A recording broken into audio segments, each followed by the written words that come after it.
E20 petrol देश की सबसे बड़ी फ्यूल रिवॉल्यूशन या जनता पर एक्सपेरिमेंट। नमस्कार, आप लोग देख रहे हैं सारसना और मैं हूं आपके साथ संदीप मिश्रा। क्या आपकी बाइक या कार में डाला जा रहा है पेट्रोल अब पहले जैसा नहीं रहा? क्या सच में E20 पेट्रोल से माइलेज घट रहा है?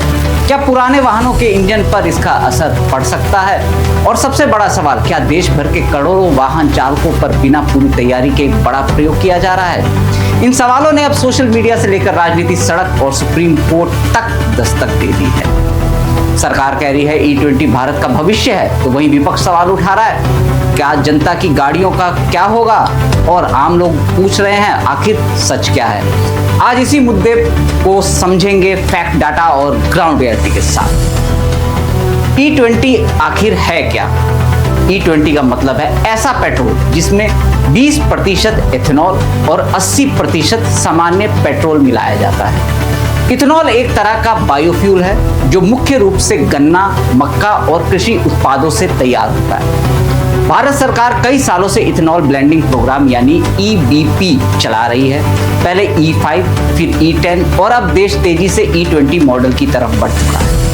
सरकार का कहना है कि इससे विदेशी तेल पर निर्भरता घटेगी, प्रदूषण कम होगा, किसानों को फायदा मिलेगा और अरबों डॉलर की विदेशी मुद्रा बचेगी। आखिर विवाद अचानक क्यों भड़का? पूरा विवाद उस समय भड़क गया जब सुप्रीम कोर्ट में सुनवाई के दौरान अटॉर्नी जनरल की टिप्पणी वायरल हो गई। सोशल मीडिया पर तेजी से यह दावा फैल गया कि सरकार ने खुद E20 को एक्सपेरिमेंट मान लिया है। इसके बाद लोगों ने सवाल उठाने शुरू कर दिए, अगर ये एक्सपेरिमेंट है तो करोड़ों गाड़ियों पर क्यों? क्या पुराने वाहनों की टेस्टिंग पूरी हुई? क्या लोगों को विकल्प दिया गया? हालांकि बाद में सरकार ने सफाई दी कि एक्सपेरिमेंट शब्द नीति के इम्प्लीमेंटेशन और ब्लेंडिंग प्रोसेस के संदर्भ में था, ना कि इसे अनसेफ बताने के लिए। अब सरकार क्या कह रही है? केंद्र सरकार ने अब बकायदा बयान जारी कर सोशल मीडिया पर वायरल कई दावों को भ्रामक बताया है।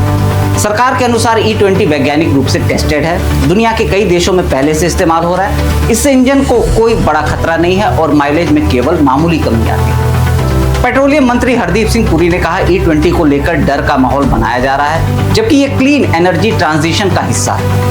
सरकार ने यह भी दावा किया कि इथेनॉल ब्लेंडिंग से देश को बड़े स्तर पर फॉरेन एक्सचेंज सेविंग हुई है और किसानों को नया बाजार मिला है। लेकिन जनता की चिंता क्या है? अब बात ग्राउंड रियलिटी। सोशल मीडिया पर हजारों वाहन चालकों ने शिकायत की, माइलेज कम हो रहा है, पिकअप प्रभावित हो रहा है, पुराने वाहनों में वाइब्रेशन बढ़ा। कुछ लोगों ने फ्यूल लाइन और रबर पार्ट्स पर असर की बात कही।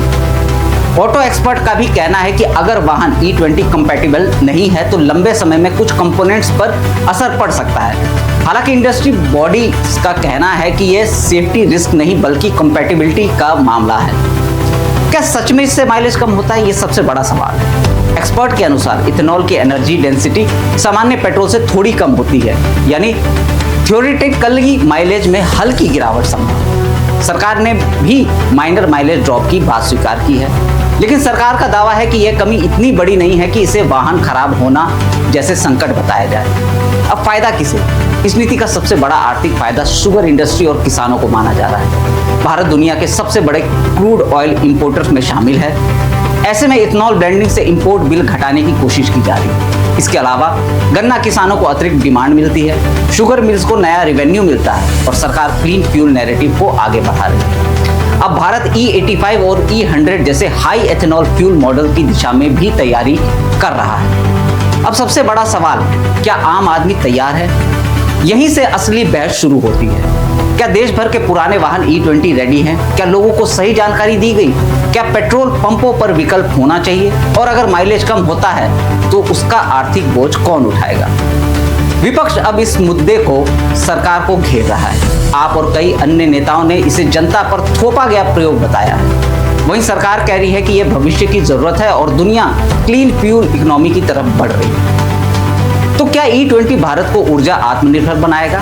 क्या ये किसानों और पर्यावरण के लिए गेम चेंजर साबित होगा, या फिर आम वाहन चालकों की चिंताओं को अभी और गंभीरता से समझने की जरूरत है? फिलहाल देश दो हिस्सों में बटा नजर आ रहा है। एक तरफ सरकार का ग्रीन फ्यूल विजन, दूसरी तरफ आम आदमी का माइलेज और मेंटेनेंस का डर। सवाल अभी बाकी है, बहस अभी जारी है। आज 3 बजे लगभग बताया जा रहा है कि आज सरकार की तरफ से इस चीज को लेकर के प्रेस वार्ता भी की जा सकती है। क्या कुछ उसमें निकल के आएगा उस पर भी हमारी नजर बनी रहेगी। आप भी बने रहिए हमारे साथ और देखते रहिए सारसा नाउ। नमस्कार।